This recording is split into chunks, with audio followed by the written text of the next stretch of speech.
חומצת האמינו-ארגינין חיונית להפרשת הורמון הגדילה, את זה כולם יודעים. היא מסייעת לצמיחה והתפתחות השרירים. הארגינין חיונית לייצור המוגלובין והורמונים שונים כגון אינסולין וגלוקגון. הארגינין מעודדת את תאי הלבלב להפריש יותר אינסולין.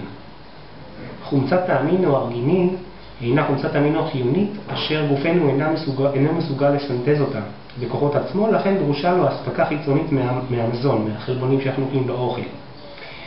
הארגינין דרושה לגופנו בכדי למלא פונקציות רבות, ביניהם היא מוגדרת בממצאים מסוימים כחצי חיונית, למרות שחלק מתאי הגוף שלנו אינם מסוגלים לסנטז אותה בעצמם.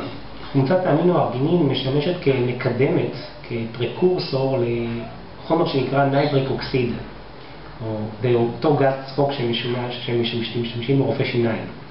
הנייטריק אוקסיד אינו מרחיב כלי דם, אשר מסייע להורדת לחץ הדם, לצמצם את הנטייה למחלות לב וכלי דם,